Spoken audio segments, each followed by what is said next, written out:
Thank you for joining us tonight, everybody. This is the kickoff event of the Central Somerville Avenue project. Thank you for joining us.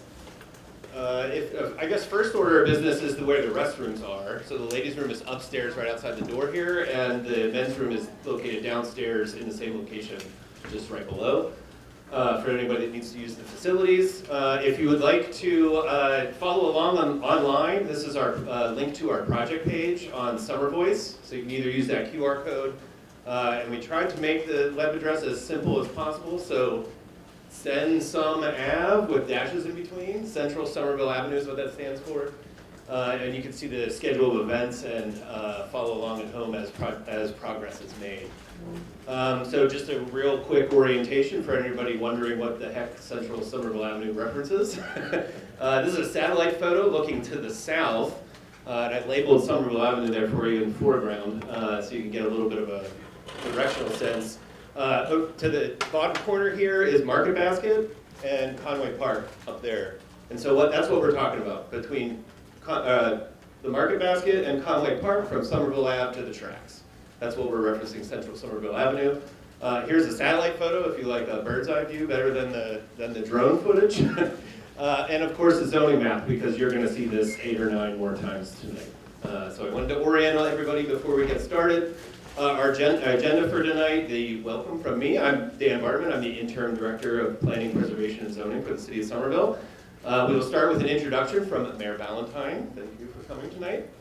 And then we will have 3 guests from our stakeholder panel give an introduction of their own. That's Rappy Properties, Art Stays Here, and the Union Square Neighborhood Council. We will then give you a kind of some background information to make sure we're all working from the same foundation. So Sarah White will give you a quick history of the Central Somerville Ave area of Somerville. I will give you an update on what we did in 2019 when we adopted the new Somerville zoning ordinance, and then we will talk about some events that have happened across the city since the ordinance was adopted and some changes that we're going to make related to some study that's happened since we adopted the zoning ordinance, and then a project that wants to come into existence in this area of the city. So that's what we're all here for tonight. So without further ado, Mayor Valentine. Thank you, everyone. It's really nice to see you. I truly appreciate you all being here. This is our kickoff. We are going to shape the future of Somerville, or Central Somerville Avenue. Let me check. Are there any electeds in the room? Just want to acknowledge them if they're here. No, I am sure they're busy doing other things. So this meeting marks the start of a series of conversations that will help guide us and move forward the planning effort. It's an opportunity for all of us to come together as a community and to ensure that we strike the balance right between growth, innovation, and preserving the very essence of what makes Somerville special. We're at a pivotal moment for Somerville, particularly also in this area. Just south of the central section of Somerville Avenue is 2 of our city's most valuable industry clusters, our vibrant community, artists and makers, and the growing climate tech sector. Each of these industries brings something vital to our city. First, our artists and makers enrich the culture and create the unique creative energy that Somerville is known for. And as mayor, I have always been fierce advocate of Somerville's artists and creative enterprises. I visited many of the artist studio spaces, even gone to Boston to talk about how they are using spaces and really understanding what's going on, not only in Somerville, but also the region that could impact us. Our city has long been a haven for creativity, a place where innovation and artistic expression thrive side by side. At this point, though, we're at a critical juncture. The fast-growing climate tech industry, which is vital, obviously, as I'm assuming you all agree, we have to combat climate change. So they're working to try to do that as quickly as possible. And they're bringing development pressures that could unintentionally displace artists and makers who call this area home without careful planning. In the central Somerville Avenue area, we see this tension between supporting cutting-edge industries and protecting cultural and creative spaces that make Somerville unique. Raffi Partners, the owners of the industrial area, known also as Summer Nova, have been working with community stakeholders to strike that balance, finding a way to grow their business while also reserving space for artists and makers. I believe that we're close to getting it right, but we need your input to make sure that we're protecting what's special about this neighborhood while planning for a sustainable and innovative future. Meanwhile, our climate tech innovators are working on solutions that are essential to fighting climate change, something that impacts all of us. But as you know, these two industries, while critical, don't always fit together seamlessly in terms of space and resources. This presents the real challenge for us. How do we ensure that our city continues to thrive as a hub of innovation and economic growth while protecting the creative spaces that have been at the heart of our community for so long? I really want to be clear. I'm committed to doing just that. So balancing the needs of both. We need to grow, and we need to do it in a way that supports the industries of the future. Industry like climate tech, which is playing a leading role in the fight against climate change right here in Somerville. But we also need to make sure we're not leaving behind artists, makers who have made Somerville a place we know and love. That's why tonight's so important. Raffi Properties has suggested zoning changes that will allow for bigger and taller buildings to accommodate a growing climate tech firms, but also reserving space for artists and makers. This idea has brought us close to a solution that balances economic growth with the preservation of creative spaces. I want to thank the Union Square Neighborhood Council. We have already been able to start bringing, the community stakeholders. You guys worked so hard together to guide the steps, but we still have work to do. That's where all of you come in this evening. Tonight is the first series of meetings where we'll be discussing how we can move forward. Together we will dive into the details, consider all the variables, and ensure that the final plans reflect our shared values. Your input is critical. We need your voices to help to strike that right balance, not just for today, but for the long term. So, to guide us in this work, we've developed a 5-point plan in collaboration with stakeholders. 1, we're clarifying the zoning language around the arts, laboratory, and office uses. We need to make sure our permitted uses reflect the needs of both the arts and the innovation communities. Number 2, we're proposing the creation of research and development district that would support startups and incubators in climate tech and other innovative fields. 3, we'll be reviewing the Summer Vision map for the central Somerville Avenue area, ensuring that we continue to be thoughtful about where and how we grow. Number 4, because there is no formal city plan for this area, we'll create an urban design framework to guide the physical redevelopment so that whatever is built here is consistent with our goals of walkability, open space, and sustainable landscaping and buildings. And 5, finally, we'll be working on a zoning overlay district that will allow for the expansion of the climate tech industry in Somerville by permitting research and development uses while also creating new spaces for artists. As we move forward, I want to stress this isn't just about zoning. Beyond the FAB and the R&D zoning districts, we're working on additional arts and creative enterprise zoning requirements. And we've undertaken a very intensive cultural capacity planning process that's been led by the Somerville Arts Council. This effort will result in community-generated vision and action plan for growing our arts and cultural assets in the years to come. We're looking at creating protocols for the 275,000 square feet of dedicated arts and cultural space through zoning guarantees, which will ensure that our commitment to the arts is backed up by real action and real space. Tonight's overview presentation is just the start.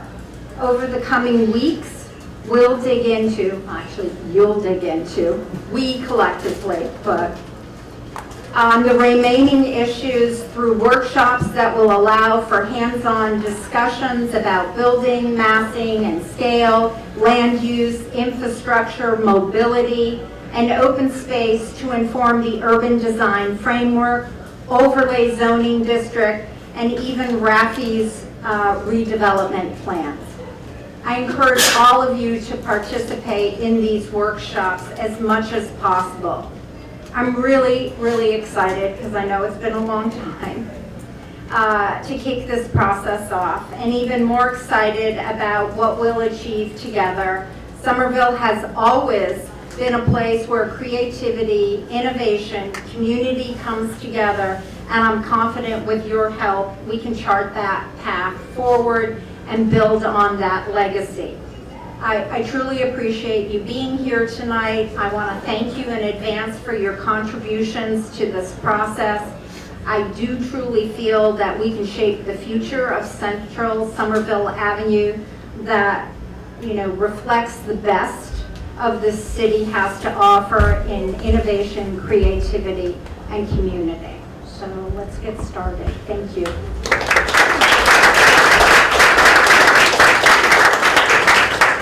Thank you, Mayor Valentine. I also want to reiterate that OSBCD as a larger organization, especially the planning department, really looked at this project about generating consensus amongst all of the stakeholders, and so we thought it was really important to invite three of the most important groups that are involved in this project, and we wanted to start with the Union Square Neighborhood Council.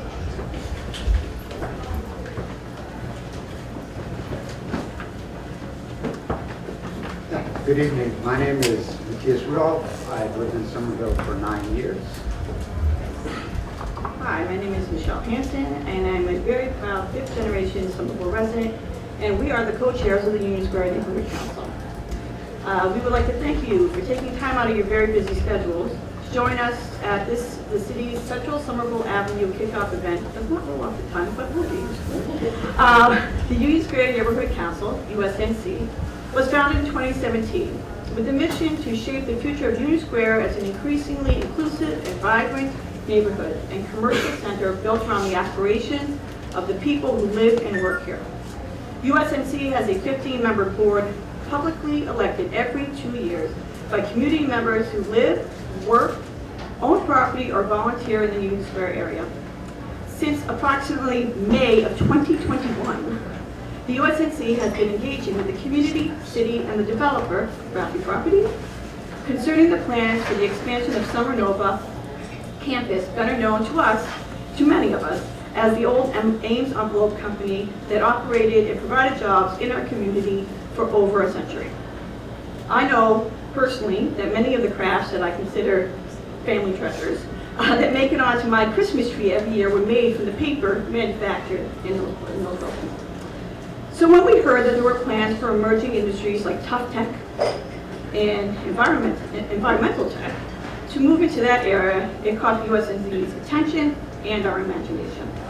Since then, we have kept our neighbors informed by engaging in multiple community-oriented actions. With the goal of producing the most positive outcomes for our community while helping protect the many artists who have found their homes in this area zoned for fabrication. And as always, USNC's motto is to limit displacement. To that end, we have done, in no particular order, and this is not an exhaustive list, multiple public meetings, flyering campaigns, and multiple meetings with city councilors, OSBCD, the planning department, variety of local nonprofits, for example, Somerville Community Corporation, Union Square Main Street, Community Action, Agency of Somerville, Greenwood Open Somerville, Art Stays Here, Don't F with Fab, and many more. The OSNC has also created a Summer Nova Committee, hosted 2 community benefits agreements, CBA summits, wrote and published a report of those summits, and formed a CBA negotiating team with both U.S. agency board members and community members. We are currently in CBA negotiations with Rapid Properties. A CBA secures benefits from development projects that cannot be gained through zoning and or in any covenant between a developer and the city. So we come to you tonight with well over 2,000 community volunteer hours later to commit ourselves to yet another public process. One might ask, why would we do this? I'm supposed to give the answer. So we're participating in the city process today, and we're glad that it's kicked off. Thank you. There you go. Thank you. Because we've represented the neighborhood's wishes and concern for a project that fits Somerville, and because the UNC is interested in a project that Raffi Properties, the city, and the community can support. The Union Square Neighborhood Council opposed the first ZTA that Raffi submitted because it was out of proportion with the neighborhood. Raffi thankfully withdrew in February and promised a renewed submission, which Captain came in May 6th, is that right? In the meantime, the Union Square Neighborhood Council organized the widely attended CBA summits that focused on areas like zoning, height, parking and mobility, green and civic space, housing, transportation, and other aspects, including a community center that would impact the Union Square neighborhood. The resulting CBA summit report, released June 3, noted that while many of the issues identified by the community could be negotiated in CBA, those surrounding the arts and creative economy, the scale of the development, its impacts on traffic and mobility, as well as green and open space, could only be resolved in the zoning. In May, accordingly, in citing concerns regarding the scale impacts of Raffi's second resubmitted ZTA, including mobility and artist open space concerns, the Union Square Neighborhood Council called for a collaborative, transparent planning process to improve the zoning text amendments. At first, the city was hesitant, but now, here we are. Yay. The process the city is facilitating isn't perfect, but we are thrilled that all the meetings will be open to the public and that there's space for all of you to not only ask questions and voice concerns, but to have them answered in a substantive way, especially to understand how the details and variables we will hear about connect to the conclusions and outcomes that will be written into the zoning and become law. So come, participate, listen, and chime in. Also, the next Union Square Neighborhood Council General Meeting is on Monday at 7 p.m. Thank you.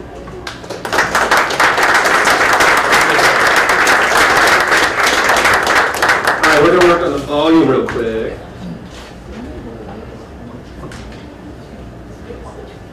Can you all hear me in the back? I have a loud voice though, so we'll see how this works. Everybody make sure to talk right into the mic, all right? That's much better, thank you.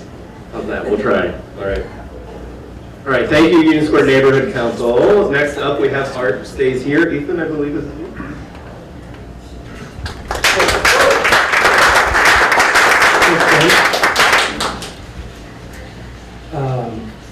So first, nice to see all the familiar faces, nice to see some unfamiliar faces, and thank you all for being a part of this. Thank you to the mayor for the words. There was a lot in there that meant a lot to me. And thanks to all the stakeholders for agreeing to take part in this process. I hope support. My name is Ethan Dussault. I run a recording studio in a fabrication building known as Milcrow Studios, which is right next to Market Basket. It's right behind the Milcrow Cemetery, which is a historic landmark, and it directly abuts the Summer Nova project. In addition to recording and mixing music, I'm also an arts advocate with the all-volunteer Art Stays Here nonprofit and all-volunteer Don't F with Fab campaign. Art Stays Here is focused on preventing arts and cultural displacement from the greater Boston area and beyond. We are working with artists, artist groups, developers, municipalities, electeds, and other interested parties in places like Charlestown, Alston, Dorchester, even East Hampton and New Bedford, and obviously Somerville, my home. Around 2019, Somerville had the foresight to try to do its part in addressing the loss of an estimated 2 million square feet of arts and cultural space from the greater Boston area by creating what we now cherish as the Fabrication District and the Arts and Creative Economy definitions and requirements, otherwise known as ACE. These rules aim to work together in bolstering the arts community in Somerville as best it can in zoning language. Shortly after the creation of these new zoning rules, the Somerville Arts Council and the Metropolitan Area Planning Council partnered on a report called the Somerville Arts Space Risk Assessment.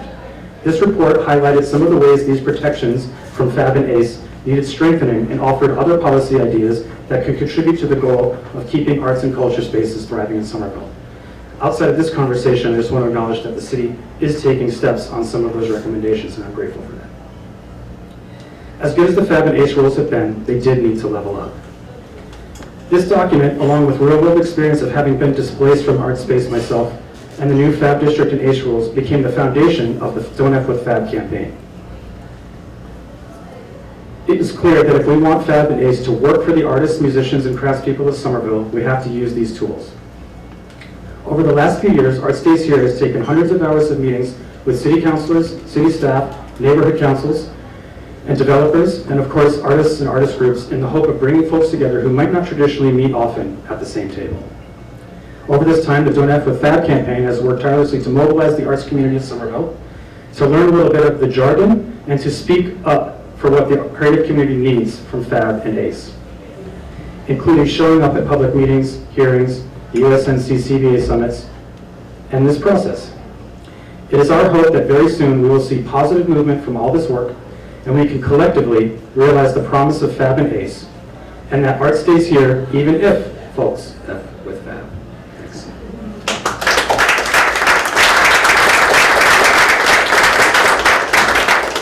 All right, thank you, Ethan, and we'd like to invite somebody from Rafty Properties in.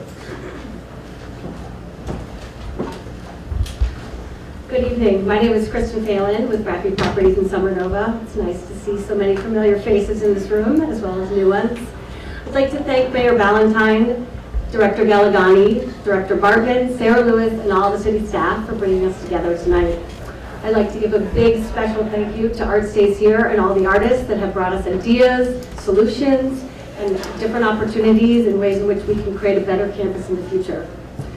The Union Square Neighborhood Council, your tireless volunteer hours are beyond impressive, and we are honored to call you a partner. And we'd like to thank you and all the members of the CBA committee for all the work that we have done so far together.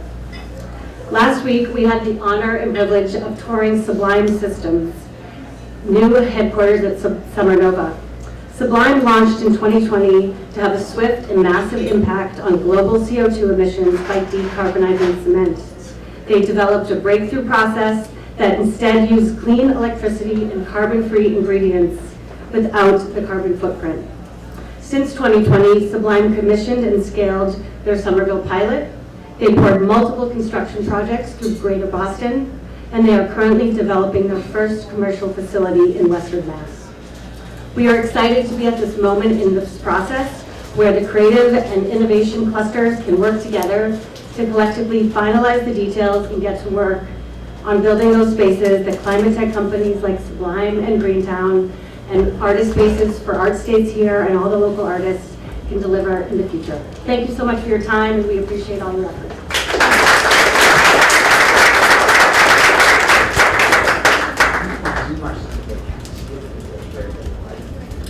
Yeah, there's a lot of shadow on the speaker for Zoom, but we're moving into the portion of the presentation where there'll be heavy slides, which will consume most of the square footage on the screen.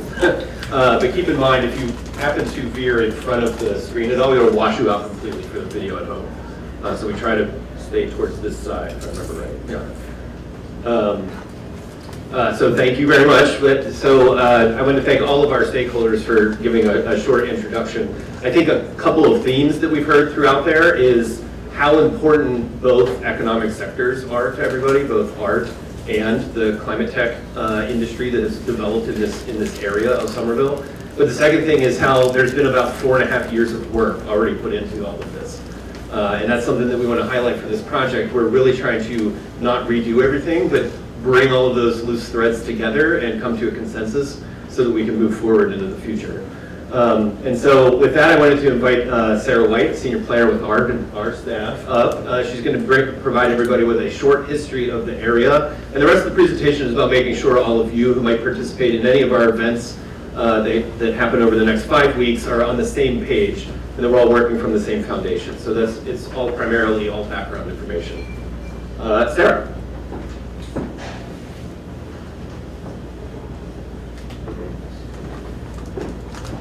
Good evening, everyone. I'm Sarah White, Senior Planner with the Planning, Preservation, and Zoning Division, and I have the good fortune of working with all of these absolutely fantastic colleagues. So it's nice to see you all here tonight. Let's see. All right. So history of the area. I have 10 minutes to talk to you about 6 centuries of history. So let's get going. So I want to talk about like who lived here, the businesses that were here, the industries, and what buildings still exist.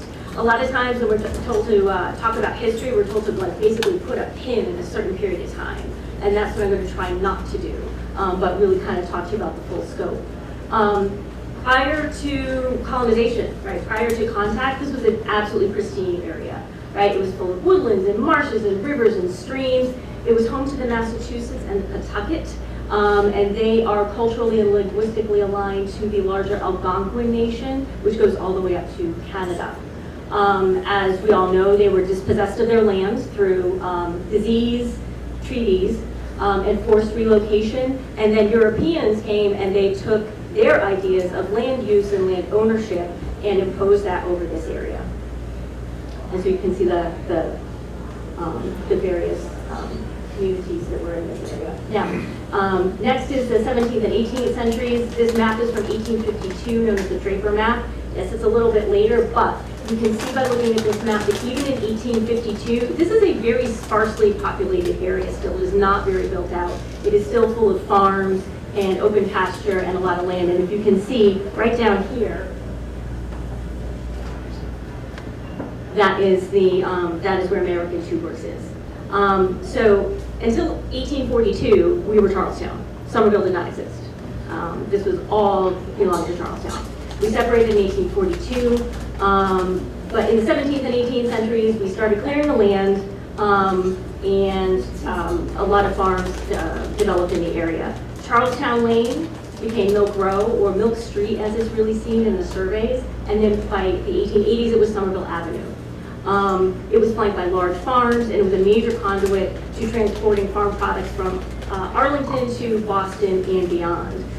Industries in the area were like sawmills, grist mills, quarries, the fishing industry, shipping-related industry, which I think a lot of people don't realize actually existed around here. The Miller's River came up here. We had access to the ocean, so there were a lot of rope walks, chandlers who made barrels, and rope walks were really huge, long buildings where they made rope for masts and sails and for rigging. So that was very common around here as well. Particularly, there was one on Allen Street. 19th century. So this is where we all start to see a bit more change. Rail service arrived in 1836, and that was huge, right? That brought not only passengers, but it brought a lot of products. So products that were made here were shipped out, raw materials were shipped in, and so there was this big economic surge that came because the railway came to Somerville. The bleachery in 1804 was established as one of the first non-agricultural industries in Somerville that was in Union Square itself. So we're at the sort of precipice of Union Square, but it's all part of this huge symbiotic relationship and system, working with all of the other industries in the heart of Union Square. A bleachery, basically they treated cloth, they made cotton, they dyed it, etc. It has nothing to do with actual bleach. The meatpacking industry, Union Glassworks, coal suppliers, brickworks, etc. These were like major industries that really came to the forefront because of not just the industrial movement, but because of the advent of the railway into Somerville. The relationship that also existed was the relationship between the small businesses, which supported these large industries, and the residents that lived in the area. You can't have the large industries without the small businesses, without the residents. So it's this absolute constellation of moving parts, and this symbiotic relationship between the big and the small and the medium and everything in between. So some of the things that you will see as I was talking about this relationship, on the very left at the bottom, that's the corner of Dane and Tyler Streets. Today it's all gone and there's a bridge there and then a low-rise building.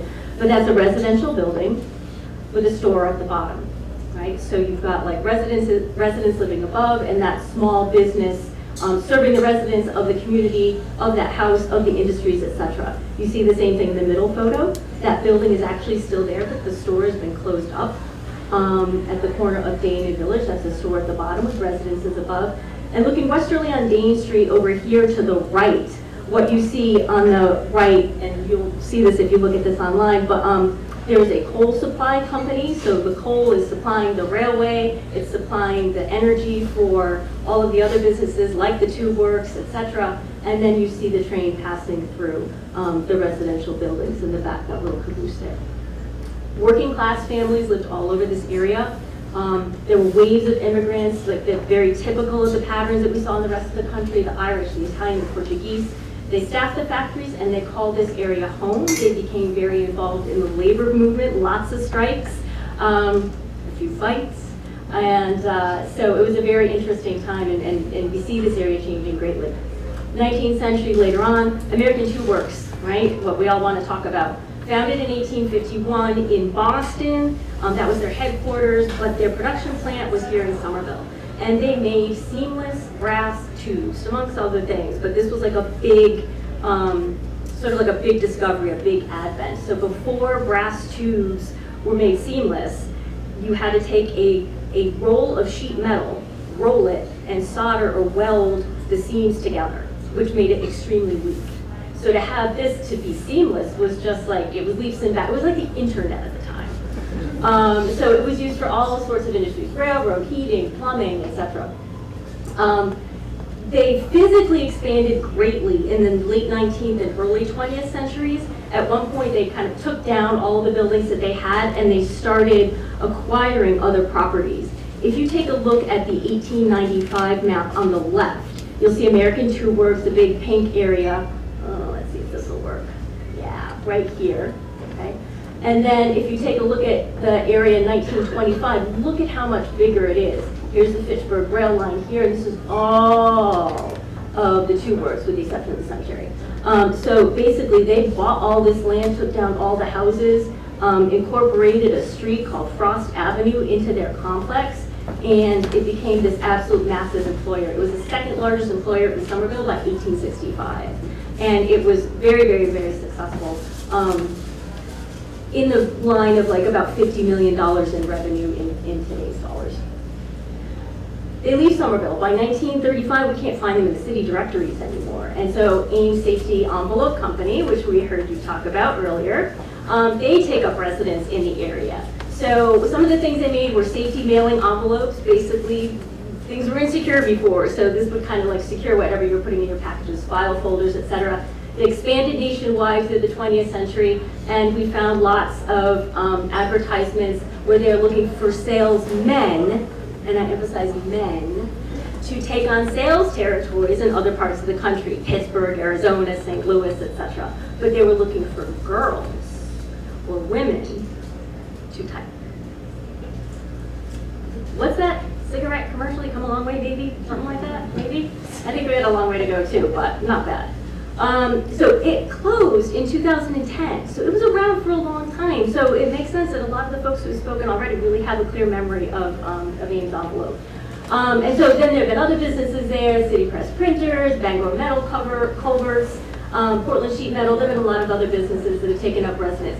What we are seeing here with other businesses taking up residence in these buildings as well is adaptive reuse of existing structures. Adaptive reuse of existing structures, I think, is key to placemaking. It's key to understanding your presence, where you fit in the community, what your community is. And right now, there are 4 structures that are left from the 2 works from when it redeveloped the site in the late 19th and early 20th centuries. So 440 Somerville Avenue was their administrative office. The rear building, that was their machine and pattern shop. That's the oldest remaining 2 works building. And then we had their drawing mill at 444, and then where the storage is now, it was their rolling and drawing mill. 21st century. Well, we know what's here now, right? We've got Summer Nova, we've got Somerville Chocolate, yay chocolate, Aeronauts, and other little businesses. We've got the artists, etc. So what is next, right? And that's where we all come in, and that's what we're here to do. That's what we're excited to do. So let's write the next chapter in our history of this area. And then last slide is just to give you an idea, those outlined buildings. Like when you look at these buildings, like on the previous slide that I showed you, they look really small, but these are enormous buildings. And so the ones that are outlined in yellow are the ones that remain from the American 2 Works complex. And that's that. Thank you.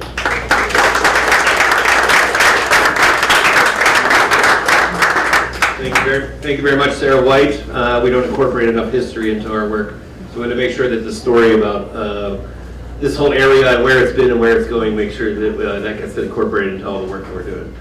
I guess partly because I'm here, I want to give you all a kind of an overview of what we did with zoning in Somerville in 2019. This is ultimately a zoning project that we're all working on together. So I want to make sure that you all at least have a baseline understanding of how our ordinance works, and I'm attempting to do this in 5 slides. So we'll see how that goes. I would like to thank a lot of the community members here who have dove into the depths of our over 500-page zoning ordinance. There are many community specialists, part of the Arts Council, or part of the arts community, part of the neighborhood council, and we're all now going to work hand in hand on developing something for the future. So in 2019, we passed a brand new zoning ordinance in Somerville that replaced the old zoning ordinance in its entirety. I was hired in 2012 to do this project, and it consumed almost 8 years of my life. How this all works is really where I want to back up real quick, because zoning is a layer of regulation on top of something else that doesn't get talked about enough. And that's that there's a Massachusetts state building code that everything is subject to. Buildings have to get a building permit, and that controls how they're constructed. We have to build buildings safely in our modern era, and that's what a building permit focuses on, how the building is constructed. After a building is constructed, everybody has to get a certificate of occupancy that's making sure that the spaces are safe, and that land use, the activity that is going on in that building, is allowed to take place in the manner that it's trying to conduct its business. On top of this is any kind of zoning regulation that a municipality puts in place. So this is state law, and zoning is municipal law. When we say that something is by right, we mean that there is no zoning permit in the way of getting any one of these. So I'm going to talk about that in a second. Our zoning ordinance, the regulatory framework that it established in 2019 when we adopted it, has 2 primary components: building types and uses. Kind of like building permits and what goes on inside the building. So same deal here. Buildings are either permitted by right, where you can just go get a building permit, or by permit, and that permit is called site plan approval in our code. Similarly, land uses are either by right, where you just can apply for a certificate of occupancy, or if the zoning ordinance requires it, you have to get a permit, and those permits are called special permits. So that's our whole setup that we have here. Building types and uses. And zoning districts are created by combining different building types and different uses in different combinations to make different districts across the city. Those are called zoning districts or zones. That's where the whole system gets its name from. Everyone follow along so far? Yeah? Okay. When a zoning author is creating land uses, they can either do what's on the left-hand side of the screen, and this is how our old ordinance worked. It had over 290 land uses. And you can see here, all of these are different types of stores: department store, kitchen store, furniture store, electronics store, on and on and on and on. your zoning ordinance could have an exhaustive list and decide which districts it wants to permit a furniture store in versus an electronics store or a pharmacy, if you want to go to that level of detail. When we wrote the Somerville zoning ordinance, the overhaul project, we said we want to be more economically liberal. We want to allow a lot more things to come and go. We want to have a vibrant economy, but within smaller group or less, I don't want to say this, broader groups than what that list on the left-hand side represents. And so what we created are called use categories. We just group up a bunch of those stores that are all similar and create a new category type for that. So you can see I put a box around all the ones at the top, and those we all call consumer goods retail sales in our zoning ordinance. We do call out a grocery store as something separate, and that's because we might want to permit grocery stores in every single zoning district across the city and all the other type of retail in just specialty districts. When you have a different land use called out like that, it gives you the ability to decide to regulate it differently in different areas of the city. If it's all rolled up into one category, you don't have that ability. And you'll hear about some problems that our land use categories had inherent into how they were created in a little bit. When it comes to the arts, we invented, actually this was first of its kind in the country, 6 land use categories that represent different arts and creative enterprise businesses that exist in the world. We'll go over these real quick. Artisanal production, anybody making something with their hand or light machinery, including food and beverage. So breweries, bakeries, chocolatiers, woodworkers, framers, anybody making something. That's artisanal production. Arts exhibition is anybody performing something, putting on a show, preparing for a show, building the stage for a show. Rehearsing, recording, all of those things, that's all arts exhibition. Arts sales and service, I think this one's pretty obvious. Co-working, people sharing workspaces together, regardless of what industry they might be in. Design services, these are all the different architectural firms, graphic design firms, landscape architecture firms, and then shared workspaces and arts education. This was a very broad category that included all of the different types of incubator businesses across the city, any kind of fabrication laboratory, any kind of arts center. The Arts at the Armory fell into this category, and that was one of the broadest ones that existed in the whole group. So we invented these. If you notice, artisanal production, people making something, might be just called light industry in a different zoning ordinance. Art sales and service, that's different types of retail. We could have called all of those out art store, right? That's just be a type of retail. It's either in retail or we can call it out into its own category. And the reason we call it out art sales and service is specifically to permit those everywhere, but not other types of retail. And that's why we created these categories, so that we could permit them across the city or in specific zoning districts the way that we are. So that's a review of all of the ACE. I underlined the initial at the beginning of this is a heading for all of these. So this itself, arts and creative enterprise categories, those aren't land uses themselves. That's just a heading for all of these 6. But we do refer to these as the ACE categories.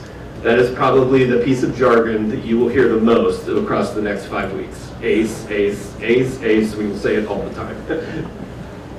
We also created a fabrication zoning district.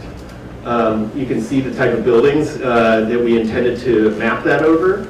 But a lot of them were already existing, and a lot of them already had arts and different creative enterprise types of uses going on inside those buildings. So it's scattered across the city because these aren't concentrated in one specific area. It's actually a very broad zoning district in many different areas.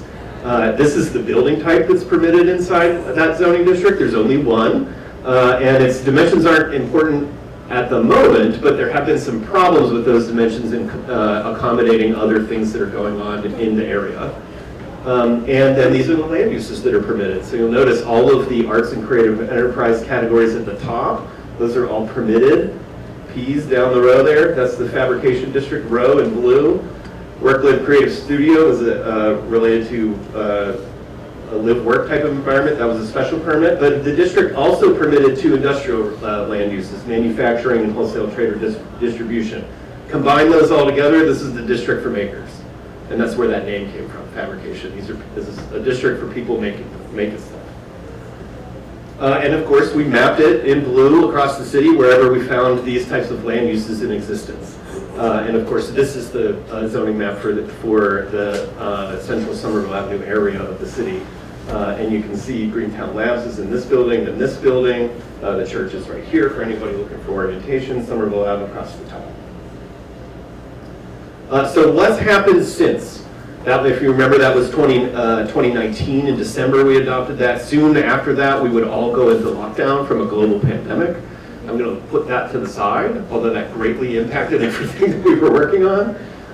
But you heard others reference that there was a lot of things going on in 2021, 22, 23, and now this year, 24. And so we kind of want to summarize some of those things. And the first one up is actually the arts risk assessment that was referenced earlier.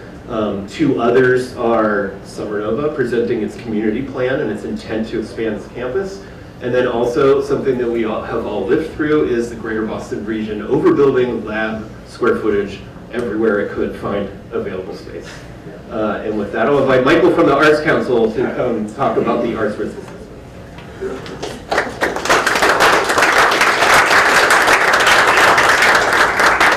Hello. I'm Michael Rosenberg. I'm the Arts Development Manager with the Somerville Arts Council. My job is kind of the intersection of arts meets city planning. This report actually created my job, so that is an exciting thing for me to present about. So this report was released at the very beginning of 2022, and it kind of just outlines and analyzes the impact of development pressure on arts and arts organizations across the city. It makes closer to the mic. Yes, I'm too tall for this.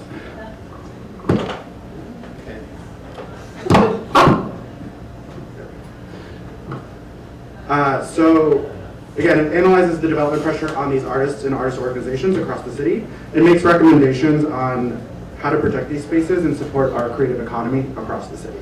So this report was done by the Metropolitan Area Planning Council in conjunction with the Somerville Arts Council. It is a great report. You should read it. It's got a lot of information in it, but it can be summed up in 4 main findings. In that our current art spaces in Somerville are facing increased development pressure, as well as residual impacts from the COVID-19 pandemic, which was previously mentioned, but we're not going to mention it ever again.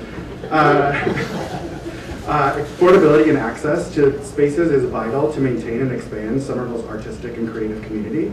And that currently there's a mismatch between all these artist spaces facing high development pressure and the ability for the city to respond to these loss of spaces through our existing policies. Also, the main finding was that these policies designed to preserve and replace our spaces are not set up to be addressing issues of equity that we also currently face in the creative community.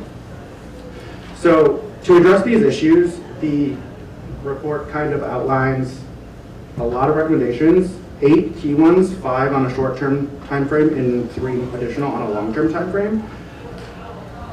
They go into full detail. Again, I really recommend you read out in this report. We generally offer suggestions on how we can modify our existing policies and processes, as well as what new policies can we adopt to help support our creative economy. Again, one of them being the creation of my role within the city. And then, but one of the big ones is to separate and redefine our arts and creative enterprise category. So that is, again, being a brand new category and existing for a few years during the pandemic. This report really looked at how is it going? So they recommended that we shift around some of the uses, especially looking at the co-working use, and kind of take that out of the arts and creative enterprise category.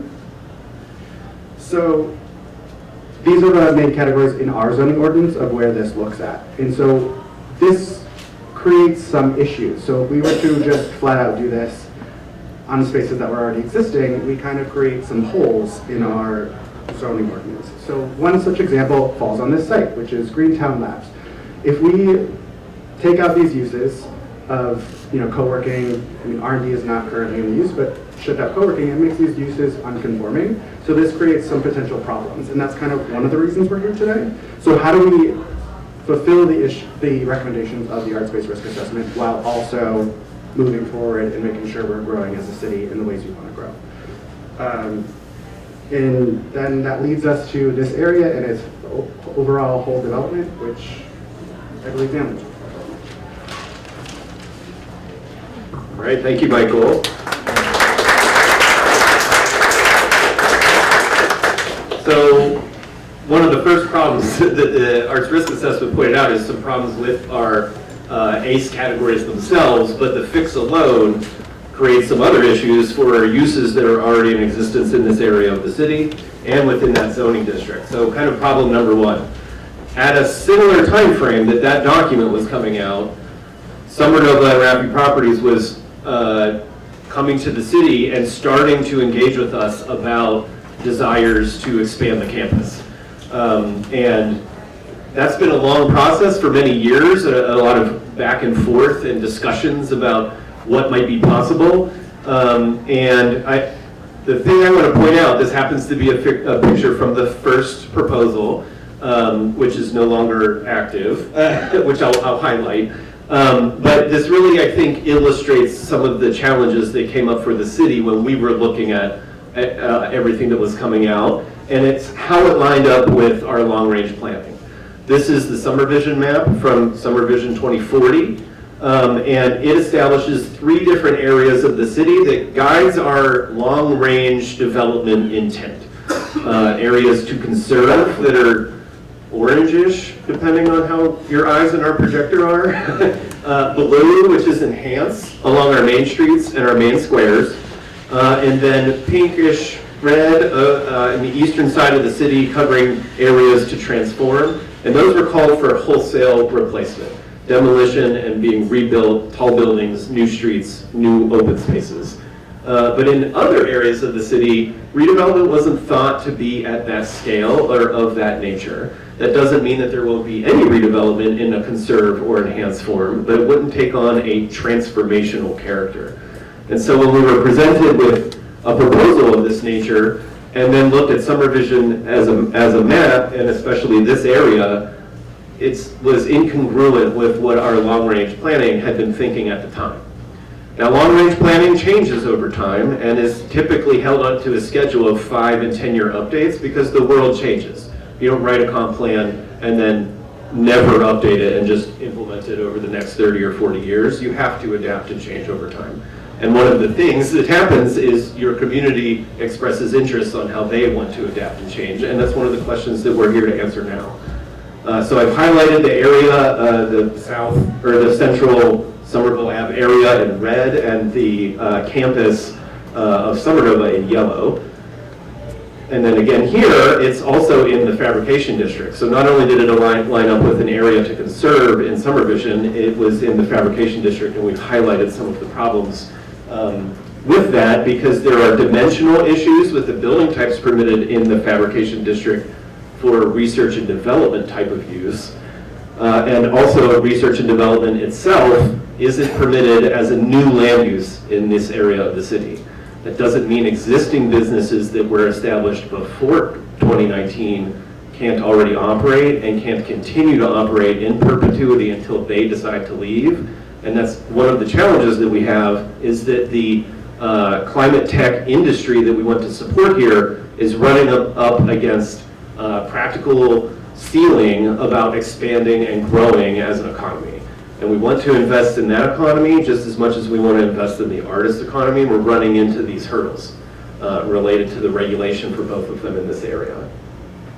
A third thing that happened over this same course of time is that, I guess I got to mention COVID again, because this is why all of the lab buildings got built. There was kind of a perfect storm of money trying to address that problem, and we are the biotech capital of our country.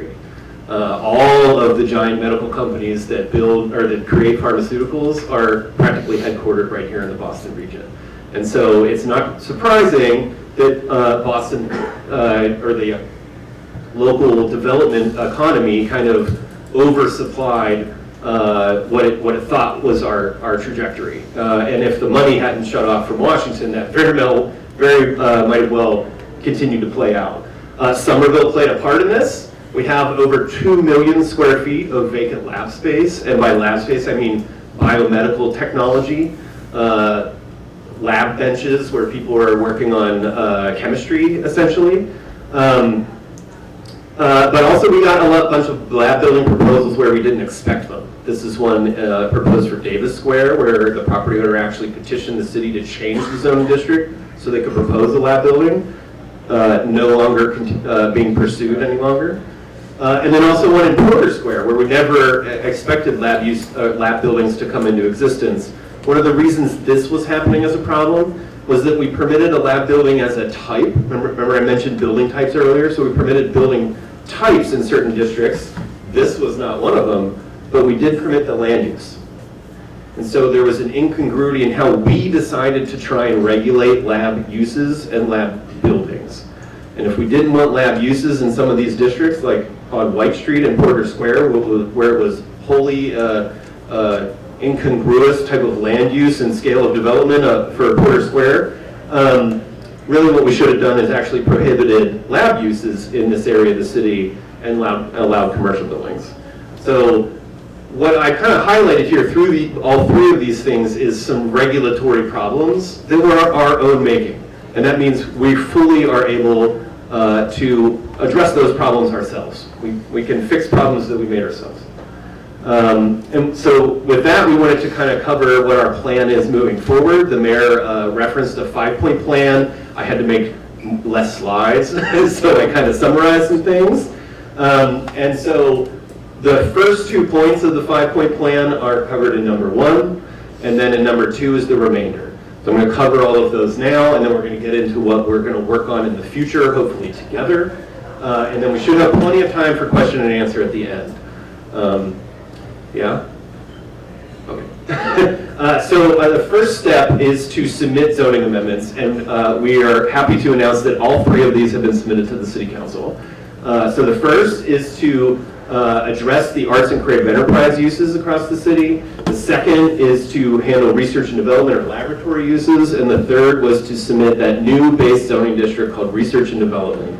And to cover the first one, and actually all 3, is Andrew and Steve. So Andrew. Thanks.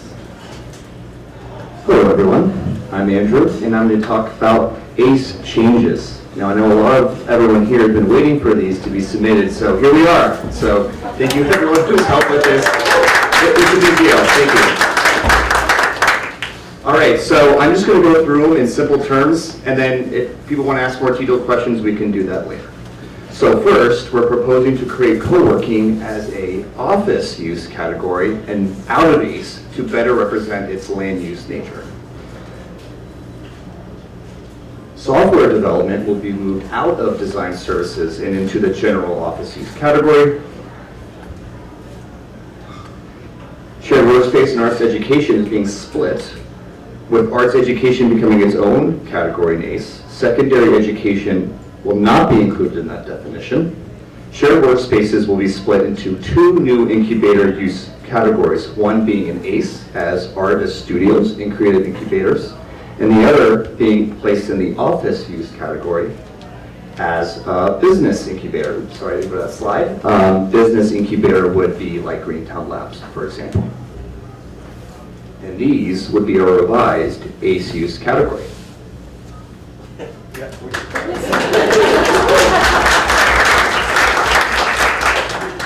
Some other changes that we made that we did focus on earlier but came up as we went about these amendments was moving broadcast and recording studios, which is currently actually a commercial service, will be moved into arts exposition, recognizing that this use belongs in ACE.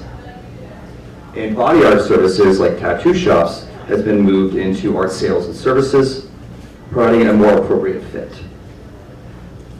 And bakery is actually being separated from the current bakery, cafe, or coffee shop use and we placed into artisanal production. We're also creating an artist housing land use. So right now, the only thing that we have that Dan mentioned that's closest to artist housing is the Live Work Studio special permit. We're repealing that and instead we're creating a Live Work dwelling unit. So think residential component in a creative studio as a single dwelling unit that can be placed in a building just like any other dwelling unit. The new artist housing land use will be introduced as a subcategory to residential housing, and this use will be permitted by right in the NR and UR residential districts and then by special permit in the mid-rise and high-rise zoning districts. And from there, we're going to have Steve talk about the other changes to lab and R&D. Thank you so much. All right, hi, I'm Steve, also with PDZ. I'm just going to talk briefly about the changes we are making to the office categories, basically responding, for the same reason. So, business incubator and co-working coming out of ACE, going into our office category uses. We're taking what was a fairly broad land use called research and development or laboratory, and we're sort of breaking that down into scientific research and development. A subcategory of that will be biomedical technology, which I'll get back to in a moment. Medical or diagnostic laboratories, think Quest Diagnostics, where medical samples can be sent for testing, and then testing laboratories, think somewhere where water quality sampling is done, food quality testing is done. The reason that we broke out biomedical technology as a separate land use, as Dan mentioned, this is the land use for which you see these purpose-built labs. Think about the lab buildings that were overbuilt across the Boston area, the lab buildings we have in Assembly Square or in Boynton Yards. We wanted to essentially get a better grip on how we can regulate those and where they're popping up. So rather than trying to do that through a building type, rather do that through the land use itself. So we're proposing that the biomedical technology as a category of scientific research and development would not be permitted in MR3 through MR5, which is the vast majority of MR throughout the city. Would not be permitted in FAB, and would not be permitted in the new research and development based zoning district, which we are now proposing. So this new R&D district is meant to be appropriate for the sort of existing and envisioned uses within the central Somerville lab area, appropriate in terms of building dimensions, and appropriate in terms of the permitted land uses. So in terms of building dimensions, there is a bit more latitude granted for this proposed zoning district, particularly in terms of floor plate. That's sort of the size of the space that someone has to work with within the building, which is very important if you're doing R&D sort of type testing and you're expanding what you're doing. And then in terms of building height, it's about 78 feet, I believe. It's currently in the FAB zoning about 55 feet. And then in terms of permitted land uses, as you can see here, business incubator, co-working, scientific research and development, biomedical technology would not be permitted, as I mentioned, and then we would allow for testing laboratories. And then as you can see here, this is the proposed boundaries of this new R&D district, covering what is essentially the Somerville campus. And with that, I'm going to pass it back over to Dan. Thank you. Thank you, Steve.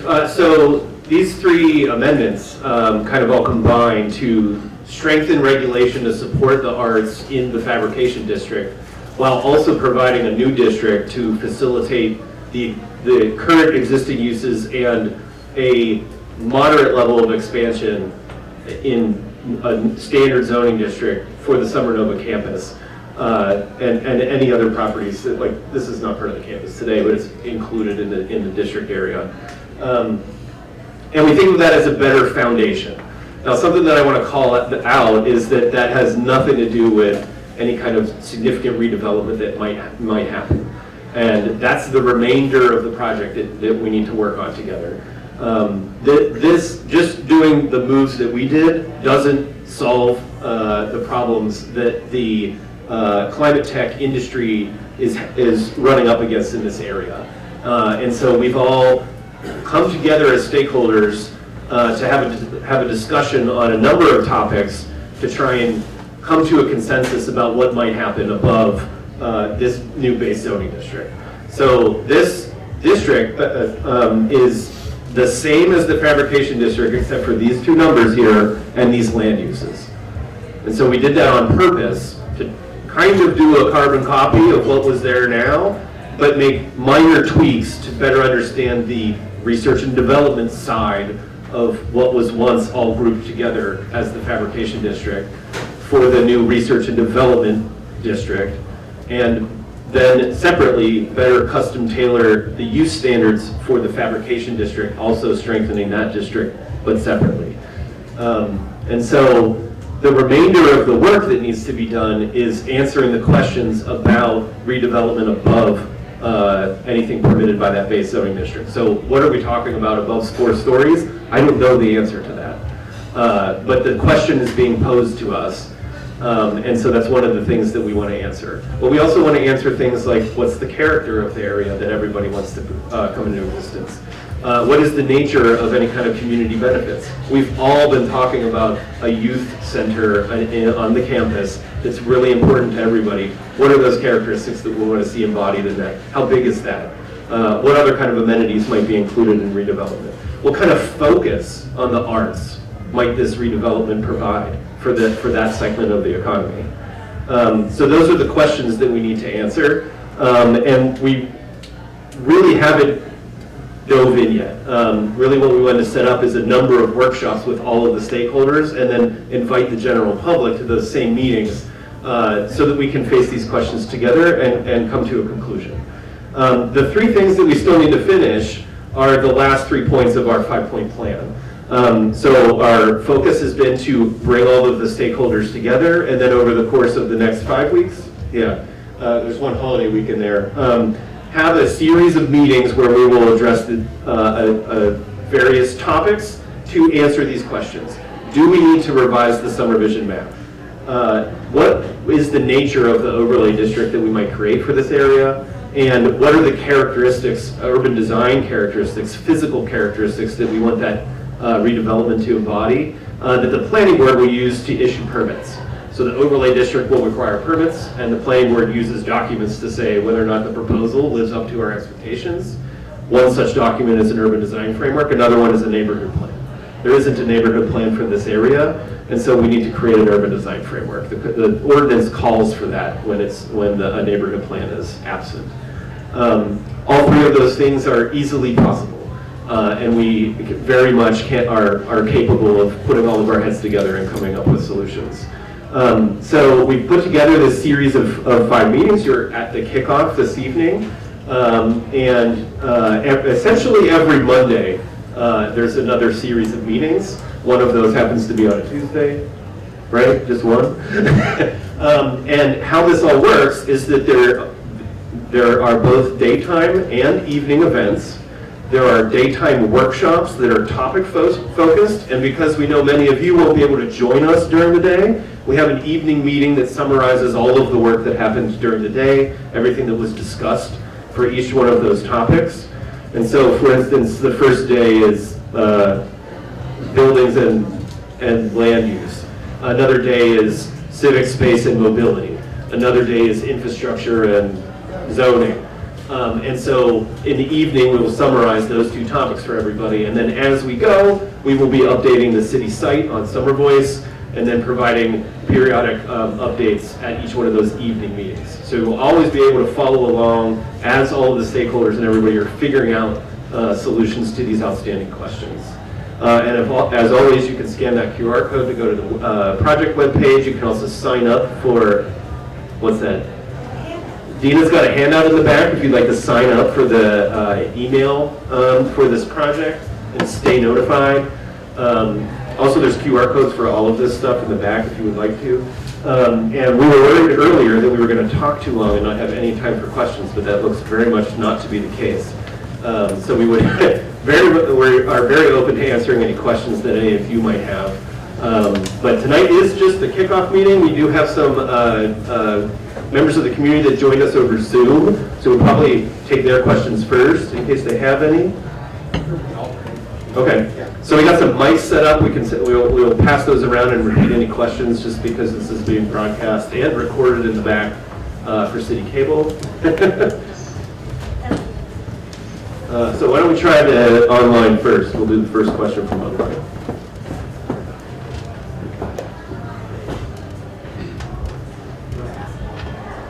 Anna, do we have any questions online?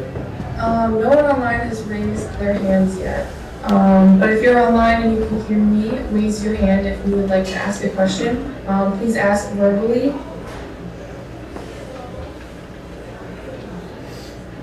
Hello?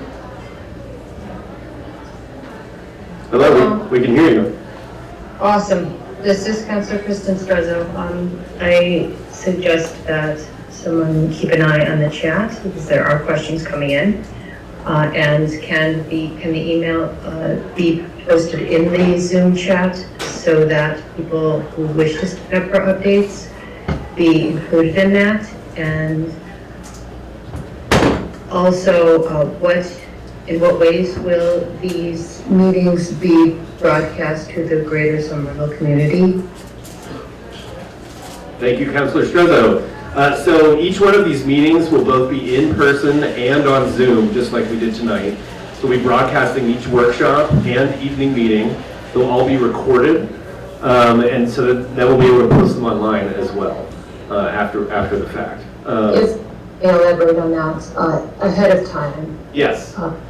Thank you. Yeah, well, so when the Summer Boys page first went up like this, we didn't have the Zoom invites created yet, so that's one of the things that later populated and is now up on the website. So you can sign up for a Zoom for each one of those meetings as of today, and Summer Boys will be updated as we go over the course of the weeks of meetings. And then we'll have somebody post the email and project website addresses in the chat of Zoom. Okay, so Emily's walking around with a microphone if you have a question. And Andrew, anybody?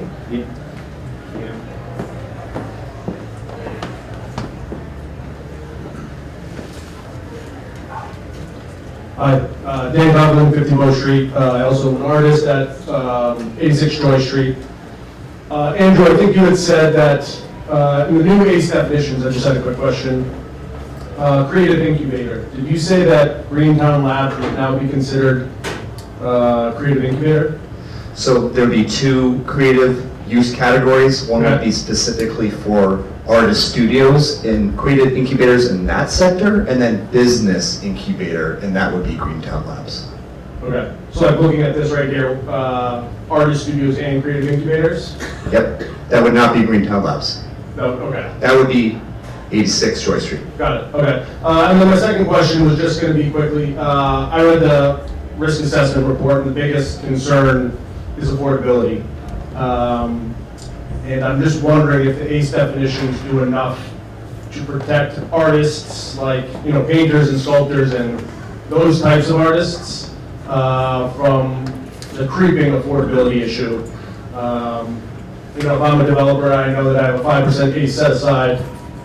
I'm probably going to go for something that has a higher rent possibility, something like artisanal, is a brewery considered artisanal production?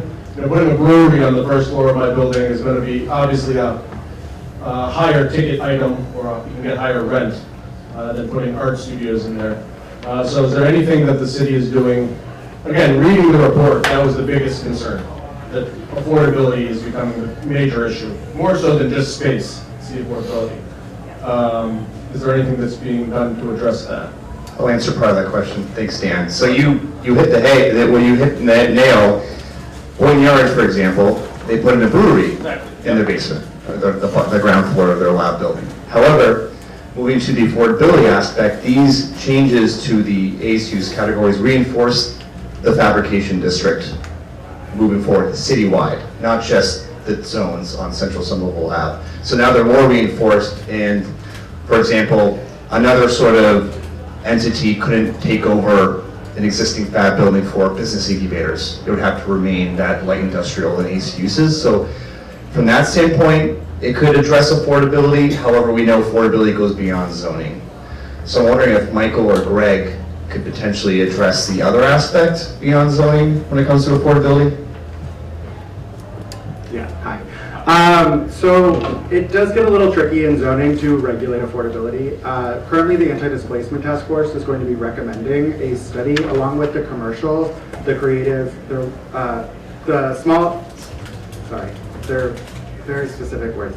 The creative committee of the Anti-Displacement Task Force as well as the small enterprise committee are both looking at what can we do in terms of regulating affordability for our small businesses and creatives. So there's going to be a recommendation there of like what can we do for affordability of commercial space. So that will be looked into, as well as other options. So there is going to be some recommendations coming out of that should be publicly released, I believe, in January. So you have to look out for that. But we are thinking about it. Thank you. If I can just add one more thing, we're currently looking at a ACE buyout provision where some places where maybe ACE isn't appropriate, there could be a buyout provision where a developer pays money to a trust where then the city can manage where art space goes, hopefully at an affordable rate. That's still being studied at the moment. Thanks, Dan. Yep. I think the one thing I would add is that the affordability side is the hardest thing to regulate in zoning, and we're trying to find other tools that we might also be able to put to work to try and address affordability if we can't ever do anything through a zoning regulation. Would fewer uses help that issue? Yeah, the risk of fewer uses is that you remove so much economic potential of the land that then they sue for regulatory taking. Okay. Where that's when I've done something through the standards so much that it's made it impossible for you to really do anything reasonable with your land. So like nobody really reduces, actually there's probably some places like Arizona that do this where they zone for like one land use and that's all that can go there. That's very risky to do. The more you narrow down the system, the more and more you are likely to cause somebody to instigate that type of question. All affordability standards in zoning, primarily for housing, but all of them are on shaky legal ground. And we have yet to find anybody who's doing it for the commercial side of things, but we continue to investigate that possibility. But that's what I mean, it's the hardest thing to try and regulate through zoning. That's why you don't see a lot of it. And why we're trying to find other incentive programs, financial resources. For instance, if we could support all of our artist studio buildings from the pressures of outside forces and really bolster their ability to continue to exist over time, we might not have to worry about trying to create some mechanism in zoning and other because we got this other program. But a lot of other programs are based off of having the money to fund them. So that's kind of the continual challenge of that one. Thanks. All right, next question. Yes, we're ready with Wig. Yeah, hi. Thanks for the presentations. I'm sorry, the speakers were very clear. I'm sorry I screwed up and didn't come in person. I want to mention something about type and something about time. So the print on these slides is about 3-point font if you're looking online. And anything below 12-point font is illegal in the United States because it's not accessible under federal law. So that's a small point, but I think anybody trying to follow you guys at home, including on the maps, but also on the text, not the titles of your slides, but all of the text and all of the maps are unreadable on screen. Again, a small point. The second thing I want to bring up is time. I understand there's a lab oversupply. At the same time, Kendall Square was empty for 30 years. And somehow it just had the Boston Properties federally financed project at the center with the Marriott and such.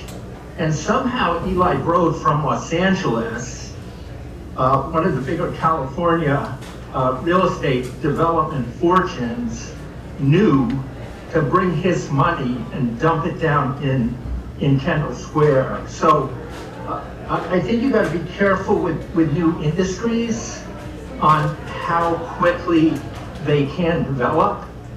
And I think the artists have been phenomenal here. They felt like they were being pushed out of South Boston waterfront. Robin Peach was a great representative. She came over and grabbed a lot of manufacturing buildings that were very cheap and quite empty. And I think that's worked to everybody's benefit. But I think, especially for the youth of Somerville, that the future here is in the creative science and engineering for most of those youth. And so I just be careful not to be too short-sighted. Thank you. Thank you, Wade. We'll forgive you for not being in person. I think we've been in almost every meeting I've ever been at myself. And, you know, something weird might be going on with Zoom because these slides have 24-point font. I made most of them myself, but we'll take a look about what's going on because something's not translating as it's coming through on the other end. So thank you for that, Wade. Well, but if you've got the chat and you've got, you know, like the slide that's up here now, if it was on my, you know, my big screen desktop, I could read it. But on a laptop with notes to the side and the speaker, there is no possibility this is legal font. Okay, we'll take a look at the font size. Emily, can you take that? Yep.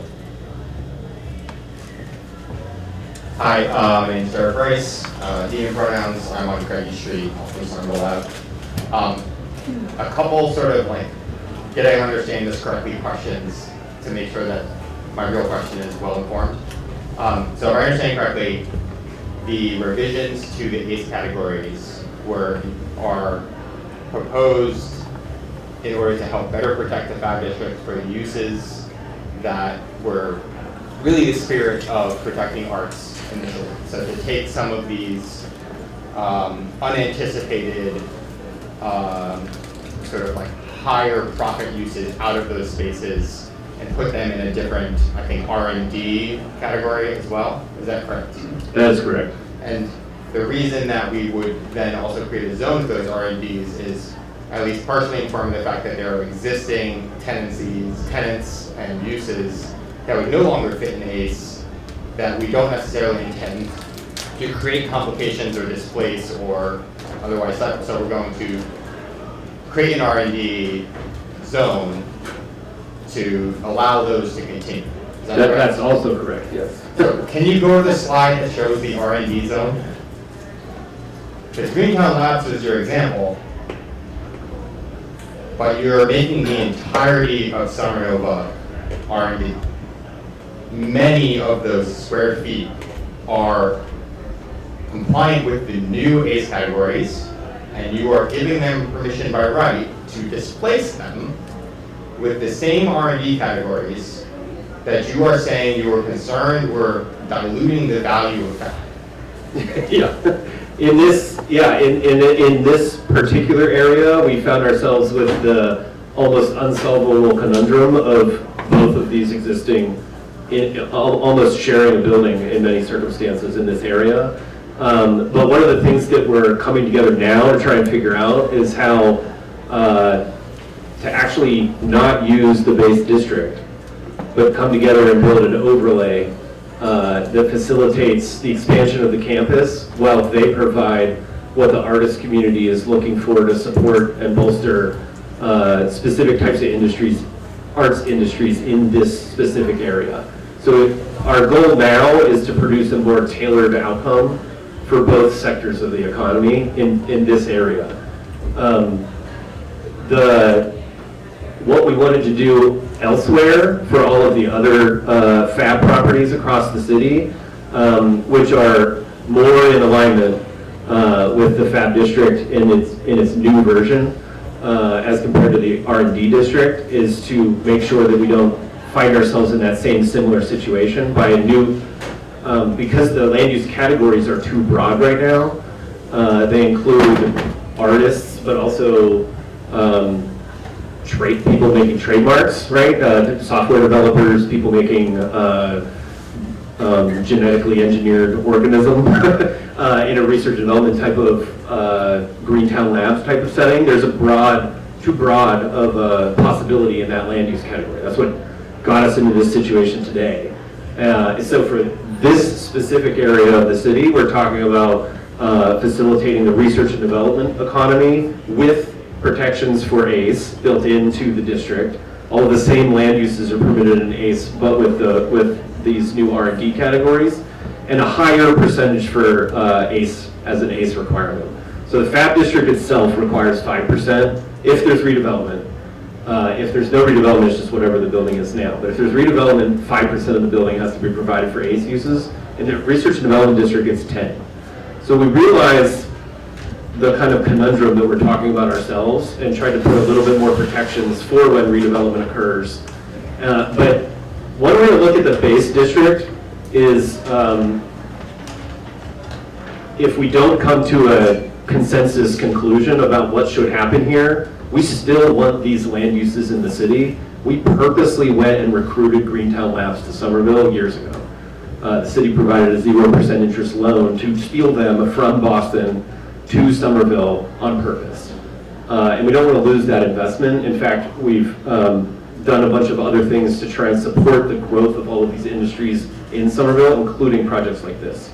And so that's one of the reasons we've called all of the stakeholders together, because we see some misalignment in what's being proposed versus the challenges we're currently facing. And so we've said, okay, we all need to come together and try to figure out a solution for this. Did I hear you correctly that you said the R&D district, when there's redevelopment, requires a 10% of, I guess, square footage has to be dedicated to ACE Yes. uses? Yeah, the other Would that districts are be 5. more or less square footage than is currently allocated to ACE usage In the existing buildings? buildings? I'd have to go look at the numbers for that. I don't have it on me at the moment. And I guess a follow-up prompt or suggestion, Ethan, when you introduced yourself and our states here in Going After Fab, you neglected to mention if you were supportive or not supportive as a community group of these changes, and I would love to hear from you. Thanks. I'm more than happy to invite Ethan back up to talk if he feels like it. He said he'll come talk afterwards. I think one of the things that we've learned recently in our own collaborations with all of these various stakeholders is that raw ACE space, meaning the 5% of whatever you feel like building, is less valuable, potentially less valuable, than specifically designed and created space that has purpose. And that's not something that we were necessarily had our minds focused on when we were writing these like 5% rules and 10% rules. But it's very much something that the overlay district could be more tuned to provide. There's been a lot of discussions about specific types of ACE uses, focusing on potentially exhibition because we've lost a lot of venues over the past couple years. Getting an outcome like that might be more advantageous to the arts community than generic unfinished space that's there but isn't built for any kind of specific arts users. So I'm sharing information that I learned myself probably over the last 6 months. How that all works is something that we're going to come together and figure out over the next couple weeks. Was any on the internet? There are no online questions or no raised hands at the moment. Okay, if anybody raises their hand, we'll come to them next after the crowd. Thank you, Anna. Hi, my name is Greg. I am a member of the CDA negotiating team and live right behind Bouldering Project across the tracks. My question was about the structure of these meetings. I saw a lot about the participation from the public, but it seems a little bit hard for people to attend daytime sessions in such a confined, all in November, I think, maybe one in December. Yeah. So if a person, a resident or a tenant is supposed to attend, most people have families to take care of, jobs. Can you talk a little bit about why you're trying to cram it all into November? It seems to cut off any real participation that anyone other than the city or Somerville who, that's their job. It seems like regular people are not able to attend. I'd say two things. One is that we are trying to hold meetings during the daytime and in the evening. They cover across multiple weeks, so we hope you might be able to join us for some, if not all, of the meetings. All of them are being broadcast on this turn forward. Oh yeah, can you hit the button right over? Before we get a terrible reverb. And all of the meetings are purposely being done online at the exact same time, so we want to encourage home participation during any of those hours we're going to have people online able to engage, even if nobody's signed on. There'll be somebody waiting in case people come and go during that same time period.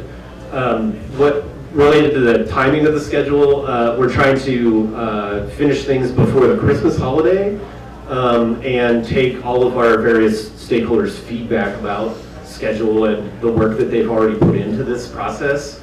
For many of them, things started in 2021. So here we are in 2024. We're not trying to make anybody necessarily redo work, but bring everybody up to speed, make sure that we all have the same foundation beneath us, and so that we're all on the same page about where things are at now.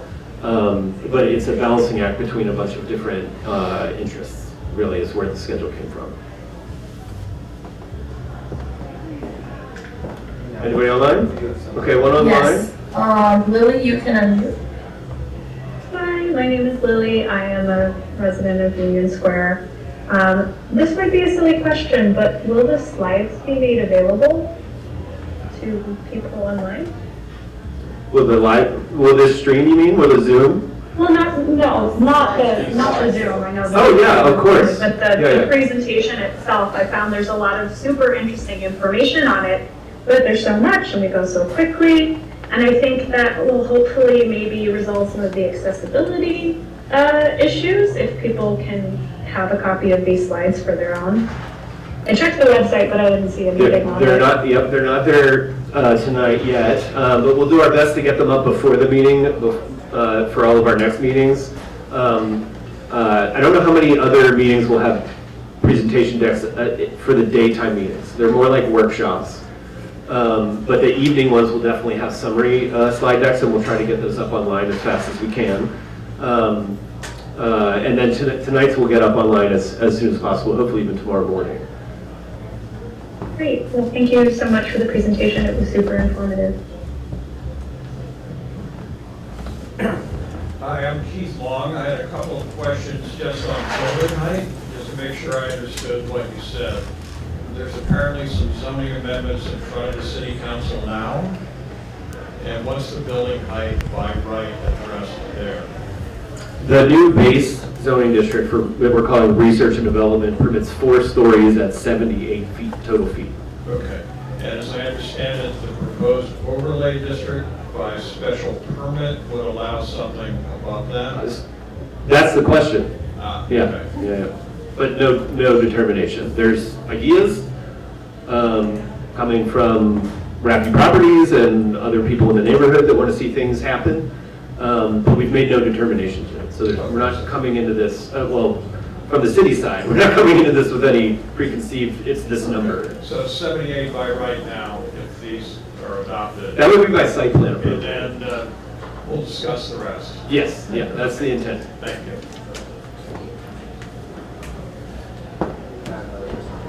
Okay, we'll do that next. Hi, Jen Harrington, Ward 3. I really appreciated the historical story of Somerville. I'd really like to see the historical story of the arts and creative industry in the past 10 years in Union Square, so people have an idea of the gravity of what we've lost. I think that's really, really important before we start these discussions. And then we're talking about affordability of art spaces. We're talking about how buildings are being torn down and new buildings. We need a happy story example. What redevelopment has worked for artists? If that's not happening now in Somerville, where in Greater Boston is that happening? And I think then again, we're all getting this idea. We can all the stakeholders, everybody who's in these conversations can go, that's what we want for the artists. Right now we're not having, we need a bigger picture. Yeah, thank you for that. You know, I personally don't know of any great examples to show people, especially in the region. I can think of potentially some other things out of state that we could maybe look into, but I can definitely have our staff work on that history that you're talking about, and also look for examples that might be informative for the work that we're doing, definitely. Online? Yes. Courtney? Hi, can you hear me? Hi, Courtney. Hi, Dan. My question specifically deals with, I think it would be helpful to try, like, I just don't understand the difference between an R&D tough tech building and a lab building. And I think, you know, even from the pictures and examples you've shown, to me, they look exactly like everything that's already been built. So it makes it really hard for me to understand why the thing has to happen where it's being proposed now, and why tough tech can't just move into some of these over empty lab buildings that are everywhere around Boston, Cambridge, and Somerville. Thank you for the question, Courtney. Just so everyone knows, Courtney and I go way back. She used to work with us. But I'm not an expert myself, but we will be discussing this topic at our buildings session. I think that's one of the first ones on the series of meetings. So Courtney, if you can't attend that one, I do encourage you to attend the evening summary one. We'll talk about this more there. But what I do know is that the inside of these buildings is very much what the issue is. If you think about a biomedical research type of facility in your mind's eye, what that has is heavy mechanicals that are changing the air at the same rate as like a hospital. I've heard people reference 16 times an hour or more, right? So there's control over the air pressure and the airflow throughout the building. There is a central hallway that has limited access to laboratory benches off of either side of that central hallway. Think about a residential corridor building where there's one long corridor and apartments off the side of that. You might think of this similarly. And those lab benches are actually designed to specific dimensions. There are certain lengths, they have a workstation at the end, and this is repeated pretty much on both sides of that hallway in a floor plan of a wet lab generically, or informally called a wet lab. That does not convert to the more heavier manufacturing type of activity that happens in a research and development type of use. They need higher ceilings, higher open ceilings. A lab building can have high ceilings, but then it's clogged up with all of that HVAC that's changing the air over frequently, dozens of times an hour. Whereas a research and development building wants ceiling height for literally clear space overhead, for machinery, for storage, things like that. Second thing is the level of machinery that they have requires their floors to be like heavier from a support standpoint to keep each one of those floors full of equipment from collapsing. That's not the same as a lab bench with refrigerators and microscopes. The weight is completely different. And so the arrangement of a wet lab inside, the equipment differences, the ceiling height differences, and the fact that the wet lab is like specifically designed for all of those lab benches in central hallway makes it something that's harder to convert to other uses later on. And an R&D building just wants to be able to tear down the interior design and throw up something different depending on the specific lab or research and development type of user. So they have a lot of interior design demands. So maybe I know more than I thought I did, but that's what I've been told by others who work in these same industries. So there are a lot of differences between these buildings. That was our first question also, was, well, we have 2 million square feet of lab space, could you occupy those buildings? And it's almost an incomplete fit. So some of them might be able to reoccupy that space. Some of that space could be converted to office uses, but they don't easily switch from one to the other. We've learned that also over time, maybe the last 6 months. Also, always happy to talk to you more in depth, Courtney. Yeah, I know your number. Yeah. We'll do one from the crowd and then one more online, if the hands still up.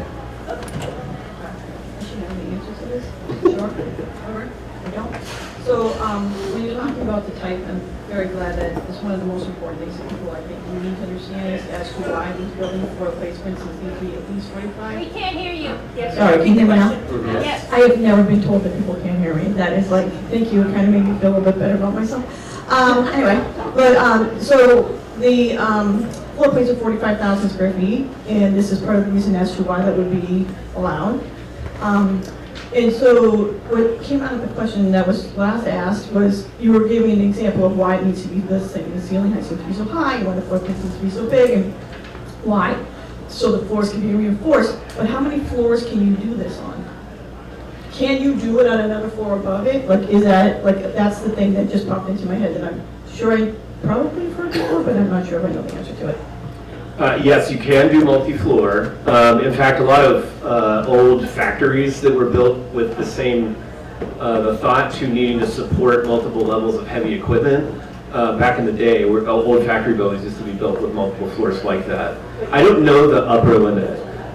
We once had this same question related to wet lab, biomedical stuff, and really there is no, like, in fact, upper limit, except that there are de facto laws about chemical storage, for instance, can't happen so many floors up.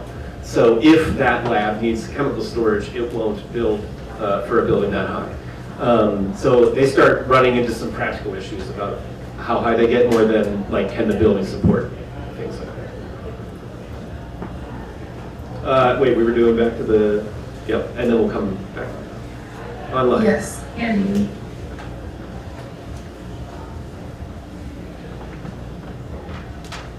Can't hear you, Andy. Okay. Andy's gonna take a second. Nope, still can't hear you. How about now? Oh, yep, now we can hear you. Okay, very sorry about that. Andy Schneider, I live in Union Square neighborhood. I realize that none of these zoning proposals concern housing. And I'll be honest, I don't exactly know what the question I want to ask is, but it's something about the increased stress that adding a bunch of workspace to this neighborhood without an addition or like a zoning change for housing nearby or transit nearby. I guess, yeah, that's one of the questions is like, when I think about a store, like a building that's a certain height versus like double that height, the considerations there for how much more expensive they're going to get in the surrounding neighborhoods feels important. And I'm not sure if that's in scope for these conversations or how the different parties are thinking about that. Thank you for the question. So that's not in the scope for this specific project, but what we've done so far. There's kind of an open question about whether or not the overlay district could provide for housing. We tend to think of this area as one of the commercial districts of the city. So if there was housing, we'd want to see it incentivized with other things. But actually, like, nailed the strategy on the head with how we do think about this is that I was going to flip back to the map, but we're talking about a smaller area of the city, generally speaking, and we have specific zoning districts, residential districts, mixed-use districts, and commercial districts, so we can be more strategic about what areas of the city develop as either commercial, mixed-use, or residential on purpose to implement summer vision. So if we were staying with this as a commercial area, we would look to surrounding land, surrounding streets, surrounding squares, to maybe host some of that additional housing that you're talking about. We're always looking for other opportunities. We're encouraged by, I wouldn't say all of the city council, but a number of city councilors to upzone some areas of the city, so we are currently investigating possibilities there. So housing's never far from our mind, but we are focusing on this as a commercial district for the city.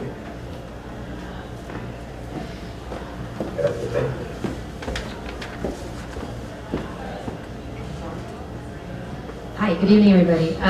My name is Lee Munier, resident here in Somerville, local musician, also a member of Green Open Somerville, which News Green Open Council had mentioned earlier, and so I'm grateful to continue to be an advocate for green space and biodiversity and issues of climate sustainability in the city. And just want to, although I'm not technically wearing the hat at Better Future Project this evening, I am also a member of that organization. We are a new tenant at Summer Nova as of this summer, so grateful to be here and applying that lens as well. So I have one, just wanted to kind of come back to some of the things other members had mentioned and maybe give a nod to, so Greg, you had mentioned about the concern about each of these workshops and people can't go to all of them. So I'm wondering ways that the city, even though they are topic specific, can still designate time or even space there for someone who might only be able to make November 12th, but is like, I want to ask a question about infrastructure, to still be able to bring their questions to that space and have them explored in some meaningful way with the city and other stakeholders. And then what Jen, you had mentioned as well about the importance of having a place to point to. And so one, I just want to give a nod to you, Dan. This actually does bring up to one of my questions too, having worked with you on the original zoning and certain aspects of that, and how open you also were to like crowdsourcing ideas. So I wonder the ways in which artists and musicians who have experiences from other places across the country and the world of examples could offer them to you as a city, and then you could explore them. So less work for you in terms of finding them, maybe more work in terms of actually then trying to figure out whether the conditions of those places meet the needs of Somerville artists and musicians. To my questions, one, sort of they're tangential. One is thinking about the opportunity to bring back the green score and exploring ways we can improve that as part of this overlay district. So that might just be a hanging question that you might not be able to respond to right now, but just want to see the ways that we could see it as an opportunity to evaluate and improve the green score. Maybe you might take this opportunity to explain a little bit of what that is, people who don't know. Especially if we're seeing like, I mean, my experience of Summer Nova thus far too has been they've been really excited about like native plants and ways to weave in different kinds of green space and green infrastructure elements. So it would be a great like test case, I feel like, for this district, this area, and then you'd be able to hold other developers more accountable to the new green score. And then the other thing is coming back also to Jenna, you had mentioned about the last 10 years and making sure we're giving a meaningful nod in the district and engaging artists and musicians in the dialogue and letting people know what's been lost. I'm also thinking back to the slides that Sarah, you had brought up, giving a brief mention of, oh, the Massachusetts and the Pawtucket were here for thousands of years, and some people are still living here. So I'm just wondering ways that the city and other people who are involved in this process, we could invite members of tribal nations to be in consultation on this, in this process. It could be a great opportunity for the city too to explore ways to deepen those relationships. So I'll leave that there. But again, I recognize these are kind of hanging questions you might not be able to respond to in a moment. I mean, there was at least 4 great ideas in there, though. I think, yeah, I think it would be better for doing all if we did all of them. And certainly our work is better when all of you are involved with it. So the suggestion about collecting ideas, especially for examples of programs that might work other places, we're always open to that type of stuff. And Sarah's taking notes, so we're not going to forget. Also, it's on video a number of ways, and we continually go back to these after the fact and like mine for comments and suggestions. So yeah, Lee, did I get them right? I think so. Yes, I'll note it. Yeah.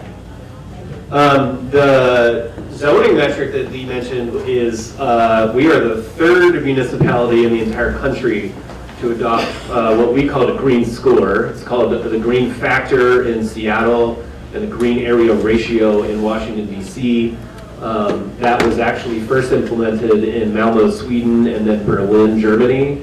And a PhD student in Berlin at the time loved the idea and wrote her dissertation on it and brought it back to our country and worked in DC and Seattle. And I'm a zoning nerd, so I noticed something like that happening and made contact with that professor at George Washington University in the DC area and talked to her about calibrating that system for our own ordinance. And so we did that calibration ourselves internally with no guidance. We couldn't hire her at the time either. But Green Score is a point-based system for landscape design. So old ordinances might say that 50% of your site must be landscaped, and then they would leave it at that. We say that 50% of your, or some percentage of your site has to be landscaped, and that landscaping must earn X points. And then every landscape element that you might put in your landscape design is worth points. And so you got to earn a minimum score. And so that means our landscapes have a certain quality level that they wouldn't have, or that we don't leave it to chance, like another community might with just the percentage type of standard. What that measure might be in the overlay district is one of the questions we could ask. It's outside the scope of this project to take like a comprehensive look at that program, but we are currently talking with PSUF about wanting to do that as a project. So maybe that happens in the next year. But there's a number of things that we want to look at revising the green score. Dina's got her hand up, and she's the admin, so we always listen when she looks her hand. That's right. I just want you all to know, if you hit that QR code, there are email addresses. If you have any questions or suggestions you didn't get to say tonight, you can always look up information on there to hit us up. Please use the QR code. You will be able to contact us online through a number of email addresses and links that are provided there. So if you don't get a chance to ask us a question in person or via the internet tonight, please feel free to do so that way. All right, up front, Ethan. Thanks. First, apologies to Derek for not answering your question directly. Your question made me think I have questions for you, so that's why. But the other questions that I heard from Jen, and I'm sorry, what was your name again? Lee. In terms of examples from the area, Art Stays Here was involved in, or is involved in 2 projects in Boston. One, Humphrey Street Studios, which was under threat of displacement. That building, the artists came together, worked with Art Stays Here, Amy's here, was a major force in leading that project. And they were able to come together, find a way to buy the building, and keep it an arts workspace building in perpetuity. They happen to be fortunate enough to have a piece of land attached to it, which can be developed for housing, which can help keep the art space affordable. So that's a unique instance, right? Then there's the Sound Museum in Alston, 155 North Beacon Street. That developer ended up, at Amy's request, again, Amy's at the forefront of this conversation again, went in there and said, hey, what can we do to have net zero loss of music rehearsal space in Alston Brighton? And so the solution they came up with was to buy an $11 million building, $18 million building down the street and gift it to the city, which the city is now redeveloping into music rehearsal space in perpetuity. So it will be held by the city, won't be displaced. Now, the challenge that we face collectively is that the laws in Somerville, Cambridge, Austin, they're all different. The pool of money is different, the resources are different, the land is different. And so while we can't point to some successes, they're like individual. And the good thing about Somerville, in my estimation, is that this program, the FAB district exists, the ACE requirements exist, there's an attempt in here somewhere. And on top of that, there's the community benefits agreement process. So Union Square Neighborhood Council is authorized by the city to, try to fill in gaps where the city can't do things. That's what we have now. Maybe we could do something better in the future. Would love to see it happen, but in terms of real world examples, that's a sampling of what we've got in the area, if that helps. Thank you, Ethan. Probably got a couple more minutes for a couple questions. Hi, as other commenters noted, the daytime meetings, their daytime is very valuable for everyone. What is the format of those meetings going to be so that we know what to expect? And then a follow-up question after that. The daytime meetings are primarily workshops, so this room will be, some of them are in this room, and it'll be set up in like a communal table type of thing with most of us working over maps or zoning ordinance or laptops all together. And then that would be broadcast, like what's happening at the table would be broadcast on Zoom. So it'll be much more hands-on, less sit in a crowd and have people talk at you until the evening meeting. Then we'll provide like a summary type of setting where that'll be anybody that couldn't attend all day comes and sits in the crowd and we discuss the day's events in kind of a summary format. So that would be more like this meeting, whereas the daytime will be more like a workshop. Cool. And then my second question, I'm not sure if I forgot to mention it earlier, is what happens with a space like the dojo? We've had recent instances at the library where, you see there's not enough team space, the dojo is space for that. What happens to it from a zoning and use perspective with these R&D changes? And then possibly the other way. Okay, so community centers are permitted in all districts. It's not a requirement of any of our base districts. It has been a fundamental aspect of the redevelopment or concept for Summer Nova since the beginning, and we think everybody believes it's a fundamental piece moving forward. So we do expect that to be included and see a high value in creating a youth-specific community center to address a lot of those issues and provide them another place where they can go spend time. And for some, it's not another. Right. For some of them, it's the only. Yeah, that's very true. We have an online question. Okay. Holly. Hi, sorry to chime in again. Two things. Regarding public transit, what meeting workshop category, what date would that be? Is that under mobility? Yes. Issues regarding, okay. Yes, mobility would And cover then- public transit, yes. Yeah, I wasn't sure if it was mobility or infrastructure. And then I would like to know, how can we find out more about the stakeholders involved? Like, how can we get in touch with the Union Square Neighborhood Council? How can we get in touch with Port Stays Here? And how can we find out more about Matthew Properties and their proposals? So one thing that we can do is on the Summer Boys page, I can have Anna add a section on there that makes sure to connect, provide all of the information about our three stakeholders, and link you to their websites and provide some summary information there as a starting point. But I would really suggest engaging directly with them, but we will make sure that you have connection to them on our project webpage. That'd be great. I have sent the council a couple of emails and I've never heard back, so I would definitely love to find a better connection. We'll do whatever we can to help everybody get connected. And this is probably the last question. We're out of time. Thank you. Hi there. My name's Kirk. My wife and I have lived in Union Square for the past 20 years, and it's really an honor to be here with everyone and hear everyone's perspective. I wanted to say a couple quick things. One thing is I certainly appreciate the need for scientific research and innovation. My father worked for major labs in various areas of the country, and ran his own lab for about 40 years, and worked for NASA and various organizations getting grants.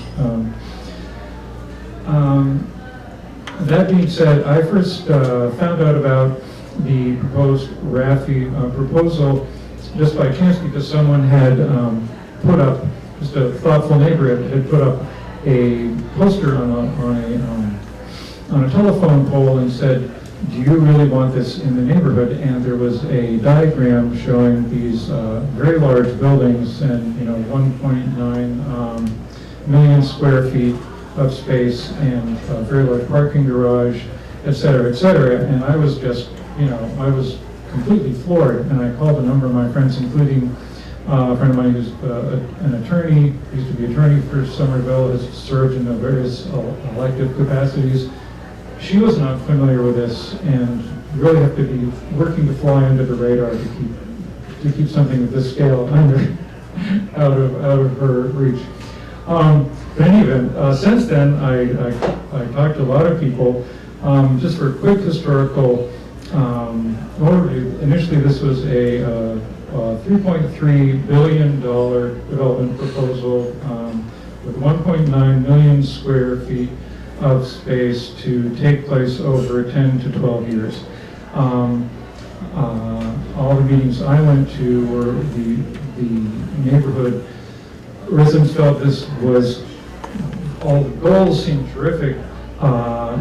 It was pretty much unanimously felt, from my observation, that it was a terrific idea, but it sure didn't feel like it fit here. Everyone said, well, it seems like something like dropping a giant office park into an area that's really already quite packed. There's really not a lot of traffic. Traffic is pretty much at capacity. A lot of people have talked about this in past meetings. Following that, it was reduced to a 1.6 million square foot proposal with a slight also reduction in parking proposal. We've belonged to a number of groups, and that was then withdrawn because it was seen that would not pass. And the gentleman across the way here made an interesting point, and I find myself wondering now, I don't know what Raffi has in mind. Raffi Properties, develops, they develop commercial and residential properties in Hong Kong, primarily, and also Boston, but they're a multi-billion-dollar corporation whose primary goal is to get optimal returns for their investors. So that's fine. But I think it's important for us all to know that is one of our three stakeholders. We just need to be straightforward and see what makes sense. Do we here in Somerville feel that this makes sense? And I don't even know how many square feet are proposed. I don't know how tall the buildings are supposed to be. I don't know what is proposed in terms of underground parking. It still seems, I don't know, and trying to do, as the gentleman said, trying to fit this all into the next 5 weeks just seems, I don't want to sound mean, but it just sounds bizarre and absurd. So those are my thoughts. Thank you so much. Thank you. Thank you. All right, the venue is dimming and raising the lights and dimming and raising the lights. So I think we've run out of time. As we mentioned earlier, if you have any remaining questions, you can always email our department. But use this QR code. There's email addresses there. There's links to the project page. You can follow along. There's links for every meeting that's coming up. The meeting schedule is posted there. We will add the additional content that we talked about tonight to that page. And please join us in those meetings to do more. Go ahead, Michelle.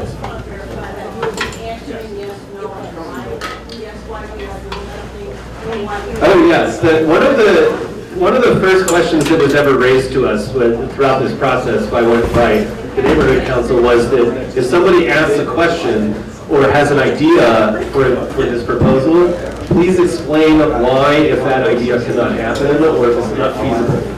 Don't just not do it and also not tell us. So we will always be transparent about any kind of idea or proposal that's made from the general public and brought to us. We will explain why something is or isn't included in all of our presentations. Thank you for joining us today. I don't know yet.